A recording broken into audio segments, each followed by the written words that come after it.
Welcome to the deep dive. Today we're going deep on philosophy ethics, even a little bit of current events. Oh, wow. Yeah, it's a pretty interesting mix that you've given us here. I'm excited. Yeah, so we've got academic blogs, philosophical discussions, and even AI's perspective on Kant.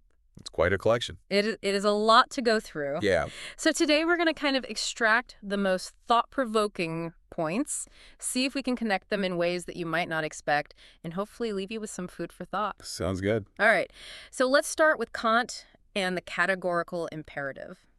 Yes, that morality is about duty, following universal principles regardless of the outcome. Exactly. And the after-dinner conversation piece summed it up really nicely, but I immediately thought about that APA blog post, no le digas que eres pobre, Oh, yeah. about that first-gen grad student whose mom warns her not to reveal her financial background. Right. Now, is that advice practical, maybe ethical? I think that's where things get a little interesting. Yeah, if we view this through a Kantian lens, things get really murky. Yeah, Because he would argue that our actions should be guided by principles that could be applied universally. right. So could everyone hide a part of their identity when it's convenient? Yeah. Probably not. And there's that other Kantian principle, right? Treating people as ends in themselves, not just means to an end. Right. So is the grad student by hiding her background, potentially manipulating her interactions. It's a real dilemma, and I'd be curious to hear your take on this. Well, it's tricky, isn't it? Yeah. Because on the one hand, she's trying to navigate a system that might be biased against her. Right. But on the other, as you pointed out, there's a question of authenticity and whether her actions might undermine trust. Right. And Kant might suggest that true morality lies in being open about who you are, even if it puts you at a disadvantage, Right. which is tough. Which brings up the challenge of applying these grand philosophical principles to the messy reality of being human. It's not so black and white. Absolutely. And that's where ethics gets really interesting. Yeah. It's grappling with those gray areas. Exactly. Those situations where different values might be in conflict. Totally. And speaking of gray areas, one of the sources got me thinking about pain, which is a topic we don't always associate with philosophy. Okay. And this APA blog post asked, why is pain bad? And they mentioned dollarism, the idea that pain is just inherently bad. Right. Seems pretty straightforward. On the surface, yes. Yeah. But as with many things in philosophy, it's worth digging a little deeper. Okay. Think about it. What about the pain that comes with physical therapy after an injury? Yeah. It's bad in the moment, but it leads to healing. Yeah, that's true. Right. Yeah, good point. And what about the emotional pain of confronting a difficult truth? Right. That can lead to growth, even if it's uncomfortable. Exactly.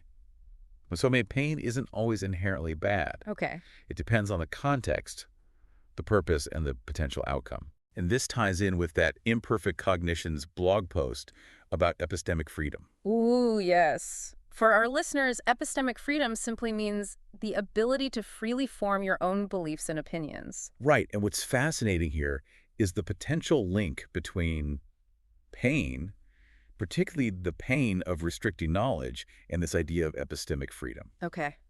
Unpack that for me. Well, consider that grad student again. Okay. If she hides her financial struggles, is she also limiting the information others have about socioeconomic diversity? Uh-huh. Could that in turn shape their beliefs about social mobility or the challenges faced by first-gen students?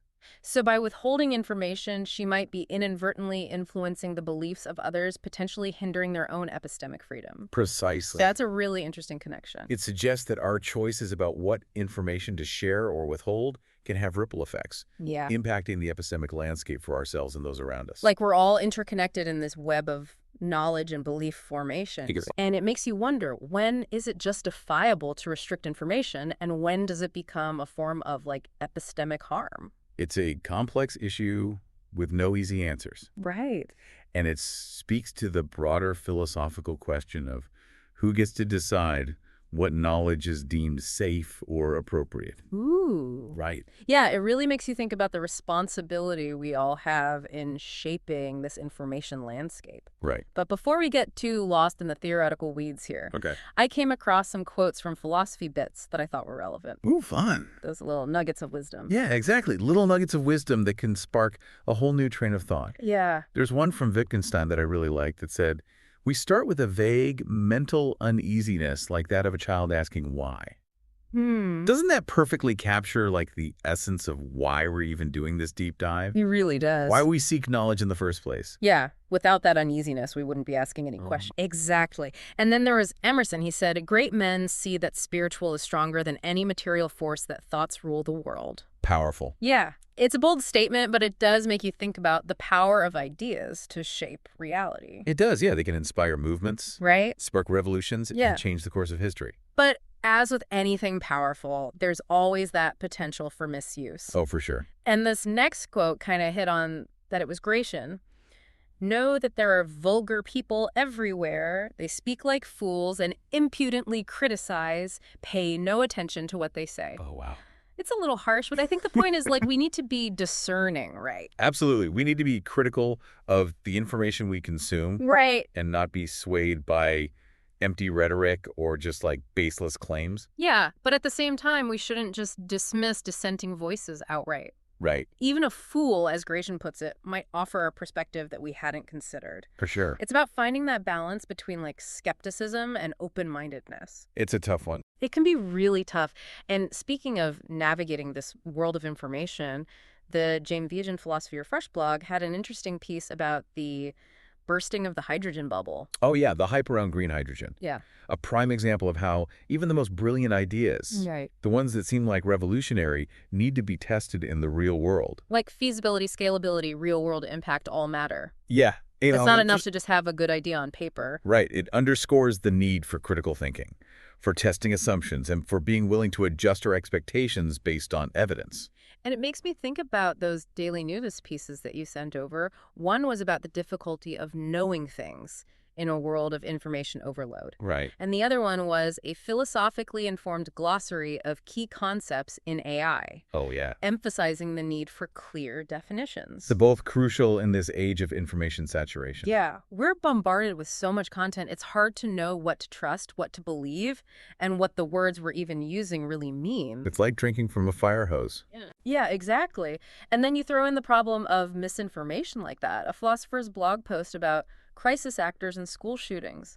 And it's like, oh, it's easy to see how people can get swept up in these dangerous narratives. Yeah, it highlights the importance of seeking out diverse viewpoints, considering different perspectives, and not just accepting everything we read or hear at face value. Like, we need to hone that skill, Right. especially in this digital age. Yeah, and maybe that's where philosophy can play a role. Okay. It's not just about abstract theories. Yeah. It's about developing the tools for critical thinking Yeah. and navigating a complex world. And that can be applied to everything from evaluating news articles to making personal decisions. Exactly. Speaking of personal decisions, Julia McGeeney's article on the problem with Veganuary got me thinking about the difference between short-term efforts and long-term change. Oh, interesting. It's a great analogy for how we approach, like, personal growth and ethical living. Right. It's not about making a symbolic gesture for a month.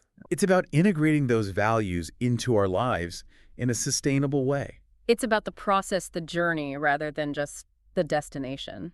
I like that. And that brings to mind that piece from Philosophy for Our Times on Stoicism for Contemporary Society. Oh, yeah.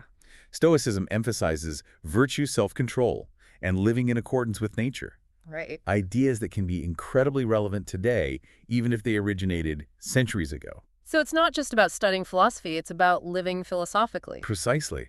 And speaking of finding wisdom in unexpected places, that Marginalian piece on psychiatrist Otto Rank and the countercultural sanity of the irrational really made me think. Oh, yeah. The idea that sometimes a little bit of irrationality can be healthy. Right. That we shouldn't be afraid to question the norms or embrace our emotional selves. Sometimes intuition and emotional intelligence can be just as valuable as logic and reason. And to bring things back to current events, the Edward Fazer piece, a report from the Great Los Angeles Fire, shows how philosophical reflection can help us process even the most challenging situations. Yeah, a powerful example of how philosophy can help us find meaning and purpose amidst chaos and uncertainty. It's about taking a step back, reflecting on our experiences, and trying to make sense of the world around us, even when it feels like it's falling apart. Yeah. And that leads me to that JHI blog post on Towards a Cultural Geology, this idea of merging material and conceptual history. Oh, wow. It's a fascinating concept. Like digging through layers of artifacts and ideas to understand how we got to where we are today. Imagine an archaeological dig, but instead of uncovering physical objects, we're unearthing the evolution of ideas and their impact on society. It's like viewing history as a conversation across time, Right. with each generation adding its own layer to the narrative. And who knows what insights we might uncover by exploring this cultural geology. Maybe some solutions to those seemingly intractable problems are buried in our collective past, waiting to be unearthed. Perhaps it certainly encourages us to think more broadly, to see the interconnectedness of human experience across time and cultures. And speaking of interconnectedness, we can't forget about the role of technology in shaping our understanding of the world. Right. Daily News had that piece about the debate surrounding IRB approval for research on new teaching methods. Oh, yeah, highlighting the ethical considerations of innovation in education. It's a reminder that as technology advances, so too must our ethical frameworks. For sure.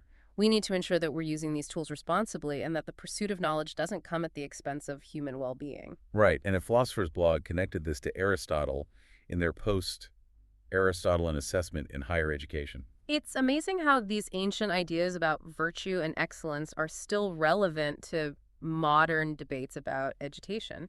It speaks to the enduring power of philosophy to grapple with fundamental questions about human nature, knowledge, and purpose. Right. Questions that remain relevant regardless of the specific technologies or methodologies involved. In many ways, yes. And that's why it's so important to engage with these philosophical ideas, to understand the historical context and to see how they continue to shape our world. Okay, I've got to admit you've got me curious about some of the other sources now. Oh, yeah? The Shabda blog piece on the meaning of clothing in Vedic tradition sounds particularly intriguing. It's a fascinating exploration of how even something as seemingly mundane as clothing can be imbued with deeper cultural and philosophical significance. Yeah, and then there's that Michael R. James blog post about philosophical modernism. Okay. I'm not sure I fully grasp it yet, but it seems like a rich area for further exploration. It's a complex and multifaceted topic, Yeah. encompassing a wide range of schools of thought and influential figures. Right. But unpacking the threads of philosophical modernism can help us understand the intellectual currents that shape our world today. So we've covered a lot of ground here, from Kant and the categorical imperative to the complexities of epistemic freedom, from the power of ideas to the challenges of navigating information overload. And through it all, I think we've seen how philosophy isn't just an abstract academic exercise. It's a way of engaging with the world, a framework for thinking critically, and a tool for living more thoughtfully. Yeah, it's like it provides us with this set of lenses through which we can view the world, Yeah. helping us see things from different angles, question our assumptions, and, make more informed choices. And maybe more importantly, it encourages us to keep asking those why questions, to never stop seeking knowledge and understanding. Right, and that reminds me of that Wittgenstein quote that we talked about earlier, about that vague mental uneasiness that drives our search for knowledge. It's Oh. like we're all driven by this desire to make sense of the world, to find our place in it. And that journey of discovery can take us down some unexpected paths. Just think about the range of topics we've covered today. Yeah. Everything from AI and epistemic freedom to the meaning of clothing in ancient traditions. It really is a lot. It's a testament to the breadth and depth of philosophical inquiry. Yeah, I feel like we've been on this whirlwind tour of ideas, and I gotta say, I feel energized by it. Yeah, as you should. Philosophy has a way of invigorating the mind, Yeah. challenging us to think differently and to see the world with fresh eyes. So where do we go from here? I mean, we've just scratched the surface of all these fascinating topics. That's the beauty of it, is that this deep dive is really just the beginning. Yeah. The real exploration starts when you, the listener, take these ideas and make them your own. Right. Explore the sources we've discussed, delve deeper into the topics that sparked your curiosity, and see where those threads lead you. And who knows, maybe you'll uncover connections and insights that we haven't even touched on today. That's what's so exciting about philosophy. It's not about finding all the right answers. It's about embracing the journey, the questions, and the ongoing process of discovery. It's about developing that intellectual curiosity, that critical lens that allows you to navigate the world with greater awareness, understanding, and maybe even a little bit of wisdom. Well said. I think that's the perfect note to end on. Indeed, keep those questions coming. Keep exploring those ideas, and most importantly, keep diving deep. Thank you for joining us on this deep dive. We hope you found it thought-provoking, insightful, and maybe even a little bit inspiring. Until next time, stay curious.